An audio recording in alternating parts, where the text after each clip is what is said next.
जय श्री कृष्ण। आपका मेरी चैनल में स्वागत है। नाथ द्वारा मंदिर में विराजमान श्रीनाथ जी बाबा संग होली जैसे त्योहार पर उन्हें केवल रंगों से ही नहीं बल्कि गालियों से रिझाया जाते हैं, जिसमें गालियों से प्रभु को प्रसन्न किया जाता है। नाथ द्वारा मंदिर में होली का महत्व ही कुछ खास है। राजस्थान राज्य में स्थित नाथ द्वारा के श्रीनाथ जी मंदिर में होली का अनूठा और अलग ही अंदाज देखने को मिलता है, जहां श्रीनाथ जी बाबा को सिर्फ रंगों से नहीं बल्कि रसिया गालियों से भी रिझाया जाता है, क्योंकि यहाँ मान्यता है कि श्रीनाथ जी बाबा सभी भक्तों के मित्र हैं और उनको सबकी गालियाँ पसंद है। गालियों का दौर बसंत पंचमी से शुरू होता है और एक महीने के बाद होली के डोल उत्सव पर खत्म होता है। फाल्गुन मास की शुरुआत पर माघ शुक्ल पक्ष की पूर्णिमा के दिन होली का डंडा रोपा जाता है। यह राजस्थान राज्य के बसंत पंचमी से ही होली के फाग गाने उत्सव की धूम शुरू हो जाती है, जो होली पर खत्म हो जाती है। एक महीने तक चलने वाले इस फाग उत्सव में श्रद्धालु मंदिरों में रोज अबील और गुलाल से होली खेलते हैं और चंग ढप झांझ की ताल पर रसिया गाए जाते हैं। लेकिन राजस्थान में स्थित नाथद्वारा में बसे भगवान श्रीनाथ जी बाबा को रिझाने के लिए रसिया के साथ गालियों का प्रयोग किया जाता है। नाथद्वारा में आने वाले हर दर्शनार्थी के साथ फागोत्सव खेला जाता है, जो होली पर डोलोत्सव के साथ संपन्न जाता है। फागोत्सव से डोल उत्सव तक सभी एक दूसरे को गुलाल लगाकर गालियां देकर अभिवादन करते हैं। इस अनूठी होली में स्थानीय निवासी बढ़ चढ़कर भाग लेते हैं।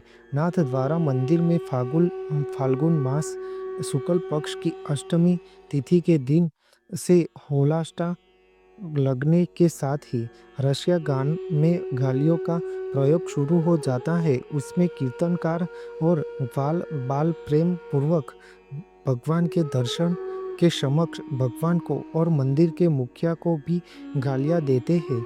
रसिया गीत में दी जाने वाली गालियों में द्रोणा नहीं होती, बल्कि श्रीनाथ जी बाबा के प्रति प्रेम भाव और सम्मान होता है। इसी वजह से ही श्रीनाथ जी बाबा को बहुत भाती है।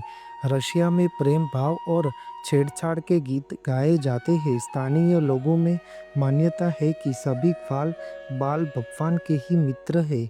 इसी वजह से प्रेम भरी गालियों देकर वे अपने प्रेम को दर्शाते हैं। नाथ द्वारा श्रीनाथ जी मंदिर में होली के डोलोत्सव की खास तैयारियां की जाती है, जिसमें भगवान श्रीनाथ जी बाबा को 4 राजभोग प्रसाद धराया जाता है और शाम को चौथे यानी कि अंतिम राजभोग में इतना अबील और गुलाल उड़ाया जाता है कि पूरा मंदिर घन घोर हो जाता है और भगवान श्रीनाथ जी बाबा को की केवल आरती की ज्योत ही दिखाई देती है। आरती के दर्शन के साथ एक महीने से चल रहे फाग उत्सव का समापन हो जाता है। इसके ठीक बाद समय अनुसार वाले दर्शनों से पहले मंदिर को पूरा धोकर साफ सुथरा किया जाता है और फिर अबील और गुलाल का उपयोग नहीं किया जाता। नाथ द्वारा में होली के दिन रंगों से होली खेलने का अलग ही अंदाज होता है। भगवान श्रीनाथ जी बाबा को भी गालियां देना अच्छा लगता है। यह परंपरा को इस कई सालों से निभाया जा रहा है, जिसमें नगर के लोग एक दूसरे को होली के दिन गालियां भी देते हैं। खास बात यह है कि यहाँ की होली में सिर्फ सूखे रंगों का ही प्रयोग करते हैं।